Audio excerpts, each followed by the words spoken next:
আজ আমরা বানাচ্ছি চিকেন ভুনা পোলাও। তার জন্যে আমাদের একটা ভুনা মশলা তৈরি করতে হবে। তার ইনগ্রিডিয়েন্টগুলো আমরা অলরেডি স্ক্রিনে দিয়ে দিয়েছি।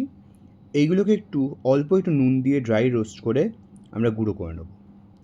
অন্যদিকে আমরা 1.5 কিলো মাংস নিয়েছি, যেগুলোকে আমরা শ্যালো কাট করে দিচ্ছি। ওতে আমরা দেব 2 চামচ মতন হলুদ গুঁড়ো, লঙ্কা গুঁড়ো, ধনে গুঁড়ো, জিরে গুঁড়ো ও স্বাদ অনুসারে নুন। তার সাথে আমরা দেব হচ্ছে ধনে পাতার ডাঁটি, কুচনো ধনে পাতার ডাঁটি, 2 থেকে 3 চামচ আদা রসুন বাটা, কাঁচা লঙ্কা কুচিয়ে দিয়ে দেব, আর দেব জল ঝরানো টক দই আর অনেকটা সর্ষের তেল দিয়ে এটাকে ভালো করে ম্যারিনেট করে 1 ঘন্টা মতন ম্যারিনেট হতে রেখে দেবো। অন্যদিকে আমরা কড়ায় সর্ষের তেল দিয়ে দিয়েছি। তেলটা গরম হয়ে গেলেই স্লাইস করে কেটে রাখা পেঁয়াজ দিয়ে দেবো, দিয়ে এটাকে গোল্ডেন ব্রাউন হওয়া অবধি ভাজবো। তা একটু হয়ে গেলেই তাতে আমরা বেরেস্তা দিয়ে দেবো আর ম্যারিনেট করে রাখা চিকেনগুলোকে দিয়ে দেবো, দিয়ে ভালো করে কষাবো। কিছুক্ষণ কষানোর পর আমরা ওই যে ড্রাই রোস্ট করে যে ভুনা মশলাটা করেছিলাম সেটা এতে দিয়ে দেবো। এটা কিন্তু এর মেন ইনগ্রিডিয়েন্ট, এটা কোনোভাবেই মিস করা যাবে না। এটা দেওয়ার পর ভালো করে আবার কষাবো। একটু কষানো হয়ে গেলে স্লাইস করে কেটে রাখা টমেটো দিয়ে দেবো, দিয়ে আবার ভালো করে কষাবো। একটু কষানো হয়ে গেলেই আমরা ওই ম্যারিনেশন জুসটা যেখানে রেখেছিলাম ওই পাত্রটা ধুয়ে জলটা এতে দিয়ে দেবো, দিয়ে একটু ফুটে গেলেই মাংসটা রেডি।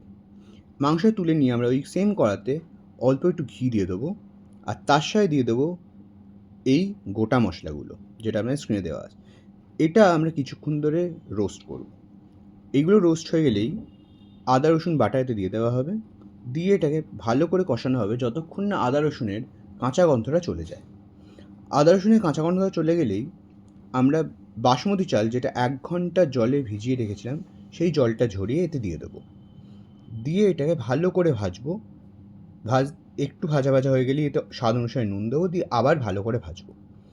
চালটা ভাজা হয়ে গেলে আমরা এখানে যেহেতু 4 গ্লাস চাল নিয়েছিলাম, তাই আমরা এখানে 4 গ্লাসের দুগুণ 8 গ্লাস জল দেবো।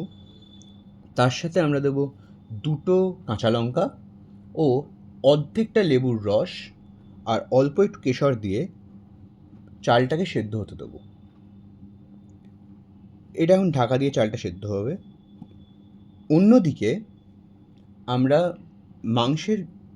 মাংসের পিসগুলোকে আলাদা তুলে নিয়েছি আর মাংসের গ্রেভিটাকে 2 ভাগে ভাগ করে নিয়েছি। এবার তার মধ্যে একটা ভাগকে আমরা ছাঁকনিতে ছেঁকে একটা স্মুথ গ্রেভি বার করে নেবো। এতক্ষণে আমাদের ভাতটাও সেদ্ধ হয়ে গেছে। এবার ভাতটা যখন কি ঝরঝরে হয়েছে, এবার আমরা ওই কড়াতেই লেয়ারিং করবো। প্রথমে একটু ভাতের লেয়ার দিয়ে তার উপরে স্মুথ গ্রেভিটা দিয়ে দেবো, দিয়ে এইটাই রিপিট করবো যতগুলো লেয়ার লাগছে ততগুলো লেয়ারের জন্য। এবার শেষ লেয়ারে এসে ওপরে আমরা মাংসের পিসগুলো দিয়ে দেবো, আর না ছাকা যে গ্রেভিটা ছিল সেই গ্রেভিটা ওপর থেকে ছড়িয়ে দেবো ভালো করে, আর তার সাথেও আমরা ছড়িয়ে দেবো বেরেস্তাটা ছড়িয়ে আমরা ঢাকা দিয়ে দেবো। দিয়ে আমরা গ্যাসে একটা চাটু বসিয়ে তার উপরে আমরা এই কড়াটাকে বসিয়ে এটাকে ভালো করে দম দেওয়া হবে। তার জন্য আমরা লিডে অলরেডি একটা লবঙ্গ দিয়ে লিডের হোলটাও বন্ধ করে দিয়েছি। এবার আমরা 15 মিনিট দম দেবো। 5 মিনিট হাই ফ্লেমে আর 10 মিনিট একদম লো ফ্লেমে দম দেওয়া হবে। আমাদের এই পুরো আইটেমটা দম দেওয়া হয়ে গেলে ওপর থেকে ধনেপাতা কুচি সরিয়ে দিলেই রেডি ভুনা চিকেন পোলাও। এটা অপূর্ব খেতে হয়েছে। আপনারা এটা অবশ্যই ট্রাই করবেন আর জানাবেন আপনাদের কেমন লাগলো। আমার এই ভিডিও আপনাদের পছন্দ হলে লাইক এবং শেয়ার করবেন, আমার চ্যানেলটাকে সাবস্ক্রাইব করবেন। আজকের মতন এখানেই শেষ করছি। টাটা।